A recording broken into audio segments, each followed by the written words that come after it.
Hello friends, good morning. आज blog को आपण मान को स्वागत। ये देखंतु आमे जनवरी 26 तारीख दिन पहुँची जाइथिलु आम स्टाफ मानक सहित। ये होछि मेटाकानी मंदिर। आपण संबलपुर बाहरले धमा रोड रे सोनपुर रोड रे आपण पहुँची जिवे मेटाकानी मंदिर को। प्राय 40 ରୁ 45 किलोमीटर गला परे आपण उलुंडा पाखरे एटा अछि। उलुंडा पूर्वर पड़े मेटाकानी। आउ एठी देखंतु आम स्टाफ समस्ते एठी जाइथिलु। आउ माँ मेटाकानी जो परिवेश टी अछि गोटे सुंदर परिवेश। तापर एठी आमे बाहरिलु एटा पाताली श्रीक्षेत्र को। हेले पाताली श्रीक्षेत्र आम अंचलर सबुठार गोटे बड़ तीर्थस्थली कहले भूल हम ना। एठारे महाप्रभु जगन्नाथ 144 वर्ष पर्यंत पाताली होगी रही थे।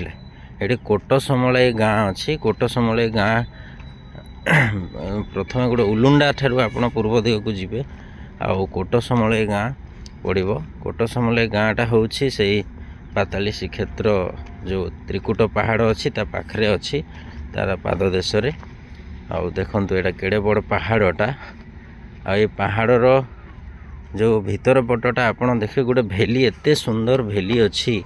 आपण भ्यूज रे मु आपण पहाड़ ऊपर गले देख आपण जानि परिबे देखिबे। तो एटा देखंतु रास्ता मध्ये खूब सुंदर होईछि। धीरे धीरे एटा सब विराट पर्यटन स्थल हेबा कथा। एटा गोटे झरणा को रास्ता जाईछि। ए भीतर गोटे झरणा बाहरिछि।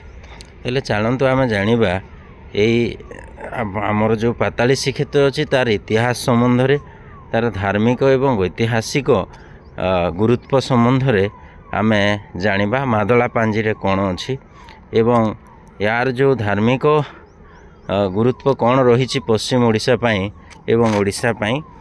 चलंतु देखिबा सुंदर परिवेश भितरे आसंतु आमे अनेक कथा जानिबा पाताली श्रीक्षेत्र संबंध रे। एटा कोटसमलाई गाँव जो छकटा तापर लेफ्ट साइड को एठे जीवा पड़े। येटा इंटेरियर रास्ताटा एकदम गाँवली परिवेश। एवं मध्य तार कौन सी विशेष उन्नति होई नाही। केवल एटा गोटे गोटे आपण को मार्क दिया है जे रास्ताटा कुआड़े कौन। तो आमे चललु पाताली श्रीक्षेत्र। आसंतु तार इतिहास विषय जानिबा। जय जगन्नाथ।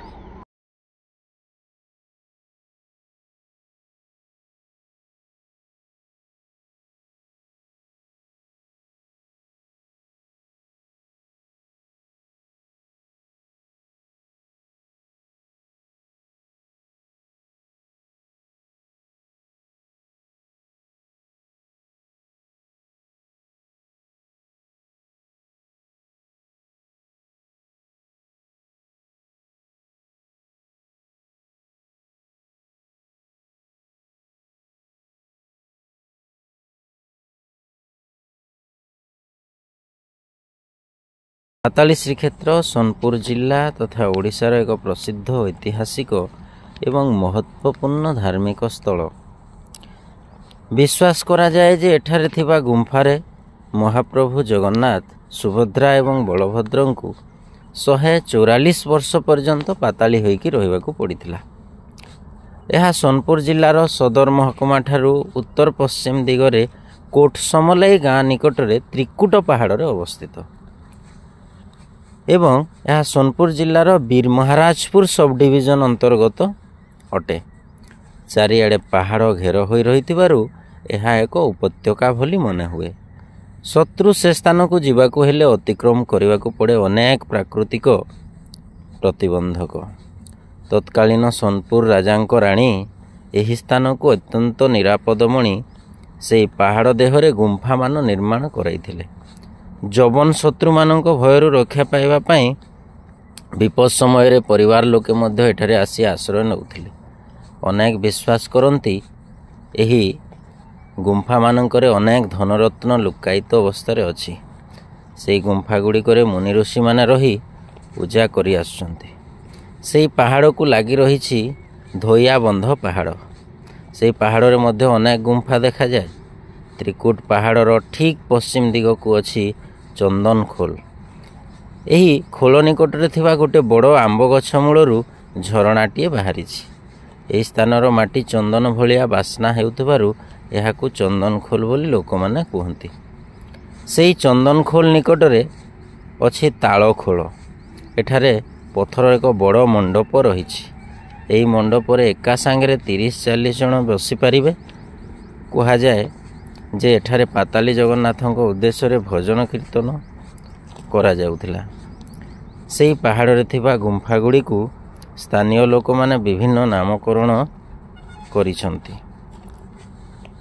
ଯଥା ମାଧବ ଗୁମ୍ଫା, ଧନା ଗୁମ୍ଫା, ରାଣୀ ଖୋଲ, ଦାରୁକୋଣ, ଏହିପରି ଅନେକ। ତାହେଲେ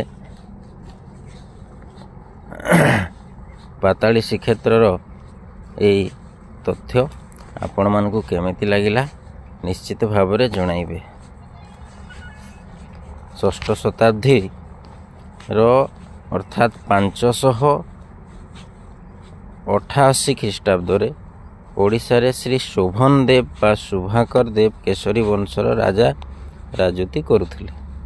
ତାଙ୍କ ରାଜତ୍ୱ କାଳରେ ଭାରତରେ ହୁଣ ଓ ଶକମାନଙ୍କର ପ୍ରଭାବ ବୃଦ୍ଧି ପାଇଥିଲା। ତାଙ୍କର ରାଜତ୍ୱ କାଳରେ ରକ୍ତବାହୁ ନାମକ ଜଣେ ଯବନ ସେନାପତି ଶ୍ରୀମନ୍ଦିର ଆକ୍ରମଣ କରିଥିଲେ। ଏହି ଯବନମାନଙ୍କ ଆକ୍ରମଣକୁ ପ୍ରତିହତ କରିନପାରି ସେ ଠାକୁରମାନଙ୍କୁ ସୁରକ୍ଷା ଦେବା ନିମନ୍ତେ ସେମାନଙ୍କୁ ଡଙ୍ଗାରେ ବସାଇ ମହାନଦୀ ପଥରେ ସୋନପୁର ରାଜ୍ୟକୁ ନେଇଯାଇଥିଲେ ଏବଂ ସେଠାରେ ତତ୍କାଳୀନ ରାଜାଙ୍କ ସହାୟତାରେ ଠାକୁରମାନଙ୍କୁ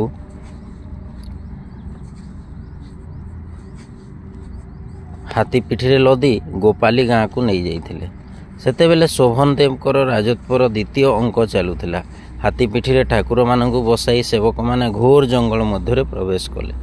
ବାଟବଣା ହୋଇ କେଉଁ ଦିଗକୁ ଯିବେ କିଛି ଠିକ୍ କରିପାରିନଥିଲେ। ସେବକମାନେ କାନ୍ଦିବାକୁ ଲାଗିଲେ। ସେତେବେଳକୁ ସନ୍ଧ୍ୟା ହୋଇଯାଇଥାଏ। ହଠାତ୍ ସେମାନେ ଦେଖିଲେ ତ୍ରିକୁଟ ପାହାଡ଼ ଉପରେ ଏକ ଉଜ୍ଜ୍ୱଳ ଆଲୋକ ଶିଖା ସତେ ଯେମିତି ସେମାନଙ୍କୁ ତାର ଶିଖା ମାଧ୍ୟମରେ ହାତ ଠାରି ଡାକୁଥିଲା। ସେହି ବାଟେ ଯିବା ପାଇଁ ଅନ୍ଧକାର ରାତି ପୁଣି ଘୋର ଜଙ୍ଗଲ। ସେବକମାନେ ଆଗକୁ ଯାଇ ନପାରି ସକାଳ ହେବା ପର୍ଯ୍ୟନ୍ତ ସେହିଠାରେ ଅପେକ୍ଷା କରି ରହିଥିଲେ।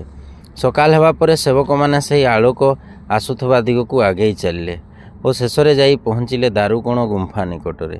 ସେହି ଗୁମ୍ଫା ମଧ୍ୟରେ 3 ଠାକୁରଙ୍କୁ ରଖା ଗୁମ୍ଫା ଦ୍ୱାରକୁ ପଥରରେ ବନ୍ଦ କରିଦେଇଗଲେ। ମାଟି ଲିପିଦେଲେ ଓ ସାମ୍ନାରେ ଚିହ୍ନ ସ୍ୱରୂପ ଏକ ବରଗଛ ଲଗାଇଦେଲେ। କାଳକ୍ରମେ ବରଗଛଟି ବଡ଼ ହୋଇ ସମଗ୍ର ଗୁମ୍ଫାଟିକୁ ମାଡ଼ି ବସିଥିଲା। ତେଣୁ ଏହାର ନାମ ଦାରୁକୋଣ ଗୁମ୍ଫା ହୋଇଗଲା। ଦାରୁ ଆଦିବାସୀ ଶବ୍ଦ, କୋଣ ଅର୍ଥାତ୍ ଗୁମ୍ଫାଟି ପାହାଡ଼ର ଗୋଟିଏ କୋଣରେ ଥିବାରୁ ତାର ନାମ ହେଲା ଦାରୁକୋଣ। ଲୋକମୁଖରେ ଏହା ପ୍ରଚଳିତ ଅଟେ। ଶୋଭନକର ଦେବଙ୍କ ପରେ ଚନ୍ଦ୍ରକର ଦେବ ରାଜା ହେଲେ ଏବଂ ତାଙ୍କ ରାଜତ୍ୱ କାଳରେ ମଧ୍ୟ ଠାକୁରମାନଙ୍କୁ ଠାବ କରାଯାଇପାରିଲା ନାହିଁ। ଏହିପରି ଭାବରେ ଠାକୁରମାନେ ସେହି ତ୍ରିକୁଟ ପାହାଡ଼ର ଗୁମ୍ଫାରେ 144 ବର୍ଷ ପର୍ଯ୍ୟନ୍ତ ପାତାଳି ହୋଇକି ରହିଥିଲେ।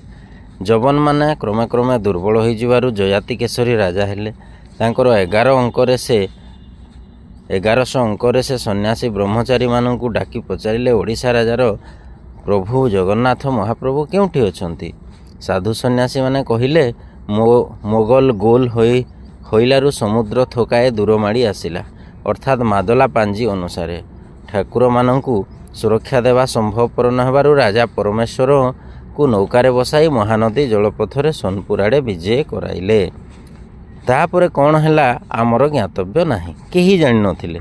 ଯଯାତି କେଶରୀ ମହାରାଜ ସୋନପୁରରୁ ପର୍ଯ୍ୟନ୍ତ ଆସି ଖଣ୍ଡାୟତମାନଙ୍କୁ ପଚାରନ୍ତେ ଠାକୁରମାନେ ପାତାଳି ହୋଇଥିବା ସେମାନଙ୍କ ଠାରୁ ଶୁଣିଲେ, କିନ୍ତୁ କେଉଁ ନିର୍ଦ୍ଦିଷ୍ଟ ସ୍ଥାନରେ ପାତାଳି ହୋଇଛନ୍ତି କେହି କହିପାରିଲେ ନାହିଁ। ତେଣୁ ଯଯାତି କେଶରୀ ଗୋପାଳୀ ଗ୍ରାମକୁ ଯାଇ ଲୋକମାନଙ୍କୁ ପଚାରନ୍ତେ ସେମାନେ କହିଲେ, ଠାକୁର କେଉଁଠାରେ ଅଛନ୍ତି ଆମର ଜ୍ଞାତବ୍ୟ ନାହିଁ। ହେଲେ ପାହାଡ଼ ଉପରେ ଥିବା ବରଗଛଟିକୁ ଆମର ବାପା ଅଜା ଅମଳରୁ ଦିଅଁବର ବୋଲି ପୂଜା କରି ଆସୁଛନ୍ତି।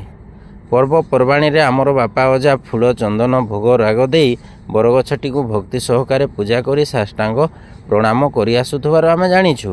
ଆମ୍ଭେମାନେ ମଧ୍ୟ ଆମର ବାପା ଅଜାଙ୍କ ପଦାଙ୍କ ଅନୁସରଣ କରି ଆସିଛୁ। ଏହା ଶ୍ରବଣ କରନ୍ତେ ଯଯାତି କେଶରୀଙ୍କ ମନରେ ସନ୍ଦେହ ଜାତ ହେଲା। ସେ ଗ୍ରାମବାସୀଙ୍କ ସହିତ ଛନ୍ଦିଆ ପାହାଡ଼ ଉପରକୁ ଯାଇ ଦିଅଁବର ବା ବରଗଛଟିକୁ କଟାଇ ଗୁମ୍ଫା ମୁହଁରେ ଖନନ କରାଇ 3 ଠାକୁରଙ୍କୁ ଉଦ୍ଧାର କଲେ। 3 ଠାକୁରଙ୍କର ଜୀର୍ଣ୍ଣଶୀର୍ଣ୍ଣ ମୂର୍ତ୍ତିକୁ ଘେନି ପୁରୁଷୋତ୍ତମ ଶଙ୍ଖନାଭି ମଣ୍ଡଳରେ ଦେଉଳ ତୋଳାଇ परमेश्वर को सेठारे विजय कराइले। से लोके द्वितीय इंद्रद्युम्न बोली कहिले। मादला पांजी जना जाए जजाति केशरी सोनपुर 3 ठाकुर को महानदीर जलपथरे नौकार बसाई पुरी पर्यंत घेनी आसथिले। ठाकुर मानू निया जाइथिबा डंगा को कोसली डंगा बोली से अंचल लोक माने कहंती। देवस्नान पूर्णिमा दिन कोसली डंगारे महाप्रसाद को जलरे रखी ताहाकू वैकुंठ तोराणी भावे भक्त माने पान करती और आनंदरे गाई उठती। कोसली डंगारे विजे बढ़िला कोट समलाई तीरथ हेला। डंगा तोरणी रे मोहित फल वैकुंठ कुमति मुकति जल। श्री पुरुषोत्तम को शंखनाभिमंडल 38 हाथ उच्चता विशिष्ट एक मंदिर निर्माण कराई ठाकुर मानकर यथाविधि पूजा उपासना कराइबार व्यवस्था कले। एही राजांक समय ही ठाकुर मानकर नवकलेवर धारण करने प्रथा प्रचलित हो आसुछि। अनेक समय विभिन्न स्थान भक्तवृंद गवेषक ऐतिहासिक और जगन्नाथ संस्कृति उपर अनुसंधान करुवा व्यक्ति माने एठाकू आसी अंचल बुली जाइछन्ति। एबे मध्य त्रिकुट पहाड़ रे थिबा दारुकोण गुंफारू समय समय रे शंखध्वनि सुना जाउथबार लोक माने कहंती।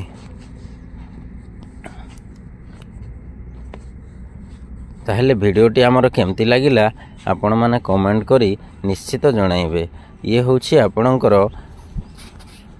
पाताली श्रीक्षेत्र संबंधी लोककथा एवं ऐतिहासिक पृष्ठभूमि तथा धार्मिक पृष्ठभूमि शुणिले तो पाताली श्रीक्षेत्र ऐतिहासिक एवं धार्मिक पृष्ठभूमि संपर्क रे आसंतु एबे देखिबा एई त्रिकुट पहाड़ को चढ़ीबा पई केमती दुर्गम पथ रही। देखो ये पुणी सार्प गडाणिया ये चढ़ीबा भारी कष्ट। एमती गोटे दौड़ी दिखाई गचर गछ को बांधिकी आठी सीढ़ी ना अधे दूर पर्यंत पहाड़ रे सीढ़ी होती जोटी गोटे मंदिर आपड़ देखिले। तापर आपड़ जिते बेले पूरा उच्च को आसीजे एठी देखिबार जो सुंदर दृश्य ओहो एकदम प्राकृतिक दृश्य रे भरपूर वनस्पति रे भरपूर होइछे। देखंतु एटा आमे जो चढ़ीचु एटा होची त्रिकुट पहाड़। तार चारिपटे देखंतु पहाड़ घेरा है केमती भेली गुड़ाक सृष्टि होइछी। आउ एई पहाड़ जो तल को जोटी गुंफाटा अच्छी सेठी पूरा टॉप को गला परे ता तल को केमती एटा तैयारी होइछी। एई गुटे जिनस बहुत सुविधा करछंती प्रशासन तरफ रु जहाँ द्वारा कि लोक माने भल भाव रे एठी ओल्हाई पारछंती। माने एते बाटो पहाड़ ऊपर को चढ़ला परे आपण ओल्हाइबा संभव हो न था। तेणु यीटा को जो कराई गोटे लुहार बाड़ देकी ताको बहुत सुंदर भाव रे तैयारी कराई। एका संगे आपण 3-4 जन छिड़ा होगी जापरें। आईटा को पहाड़ तल देश को एकदम गुंफार जो मुख देश को पर्यंत यहाँ को लंबा जा बहुत सुंदर। देखो लोके तले केमती से गुंफा सामने अच्छी एमती किसी आपण मंदिर ये पाइबेनी एकदम यहाँ गोटे गुंफा एकदम गोटे प्राकृतिक परिवेश भितर आपड़ देखु चारिआडे पहाड़ ये जो पहाड़ चुटी गुड़ाक आप देखुं सेपटे देखो पहाड़ चुटी से गोटे मंदिर छोट मंदिर टी अच्छे से पहाड़ चुटी रे आउ यहाँ आपड़ ये ओह्लैला आपड़ देखिए गुंफा आउ यहाँ देखो केते सुंदर भेली ये हूँ गुंफार मुखशाला ये भेली ये देखो भक्तवृंद मैंने ओह्लौंट ओ जड़े पूरा स्लीप हो गला गोड़ पड़ जा से दीपटे देखो भितर पाताली श्रीक्षेत्र भगवान सामने गोटे दीप जलुची। तो पहाड़ियाटा अंधार हेले ये लाइन व्यवस्था अच्छी किंतु सबु जगह को पहुँची पारि नाही। जंगल किसी प्रदेश रे से जो आमे रास्तारे आसिले से रास्तारे लाइन खुंट गुड़ाक अच्छी बत्ती अच्छी। ये देखंतु आम सार तांको परिवार सहित मैडम को सहित जाउछन्ति भीतर को आउ ये हूँ से पहाड़ आपड़ गोटे जिनस देखिए देखो ये पहाड़ जो पत्थर भितर जो खांच अच्छी फांक अच्छी ये जगह मानक आप फांकरे सबू फांकरे आप पाइबे पैसा। देखो सबू जगार आप पैसा आप जो चेंज पैसा गुड़ाक देखो ये देखो पैसा गुड़ाक लोक जिते ये दर्शन करने आसुँच से मैंने पैसा गुड़ाक ये लगेकी जाऊँ कौन मान्यता अच्छी मु तो जानी किंतु देखो मेंचा मेंचा पैसा या भितर लगिकी रही कहीं ये नौना खोलिकी आजिकल तो चेंज भी आउ चलुनी बेसी तेणु लोक ताकू नौना आगे बोधे नेउथबे किंतु एबे लोक नौना बहुत सारा मेंचा मेंचा पैसा एठारे आपण देखा पाइबे। देखो भगवान को किपर एठारे रखा होता गुंफा खोलैकी आउ यहाँ हूँ से पाताली श्रीक्षेत्र गुंफा जोटी एमती अनेक गुंफा अच्छी कह जाए आउ एठी भगवान को माने 144 वर्ष पर्यंत से लुकायित होगी रही तापरे तांको उद्धार करागला। देखंतु छोट पिला माने एठारे आसिकी दर्शन करी जाउछन। एते छोट पिला पहाड़ चढ़ीवाटा भारी कष्ट।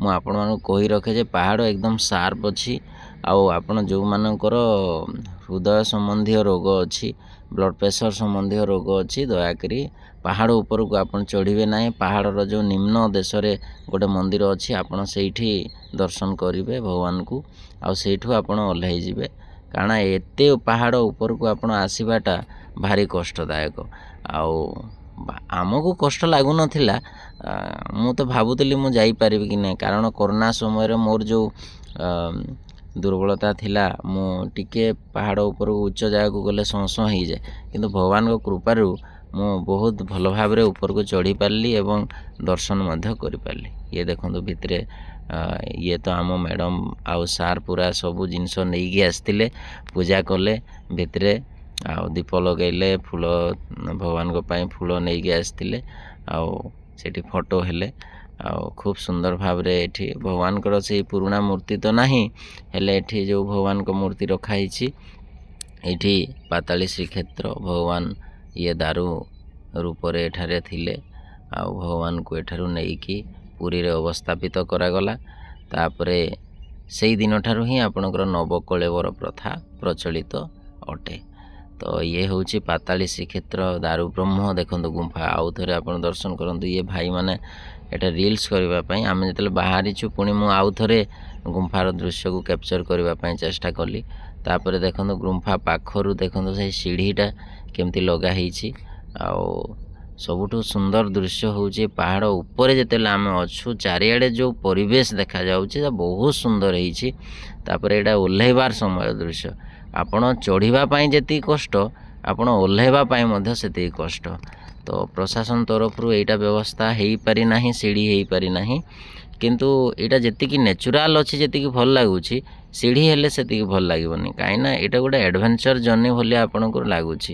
देखो साइड रे आपन गोटे दौड़ी टणा जाइए पत्थर एकदम पत्थर अच्छी आपन पड़ा मात्रे माने आपन खंडिया होगाटा सुनिश्चित मुंड भी फाटीज तेणु बहुत सतर्कतार सहित आपन जावाक पड़ो। भगवान को जय जगन्नाथ कही आपन जे भारी दल आपन जाउछंती ताले बहुत एंजॉय करेंगे एडवेंचरल जर्नी आपन को लगे भारी सुंदर परिवेश किंतु यहाँ ये उन्नति हो पारुनी तार कारण हूँ बोधे जंगल जो परिवेश विभाग अच्छी यहाँ करने से मैंने परमिशन दे नथिबे पर्यंत तथापि जदि संस्कृति आपणकर जो पर्यटन विभाग आमर अच्छी ओडिशा सरकार जदि चाहिए ताले आम जो फेरी आसिलु तलकू जो पहाड़र अल्प देश जो आउ गोटे मंदिर जो करिसेंती सेठी संध्या आलती होउतला आउ भारी एकदम भावामय परिवेश आमे तो सेठारे आउ रही पारलुनी आम पूर्वर जो पर्यटक माने फेरी से सब ये बसिकी भजन कीर्तन माने जो संध्या आलती रे जोग देले तो आम टीम देखंतु समस्ते जाइके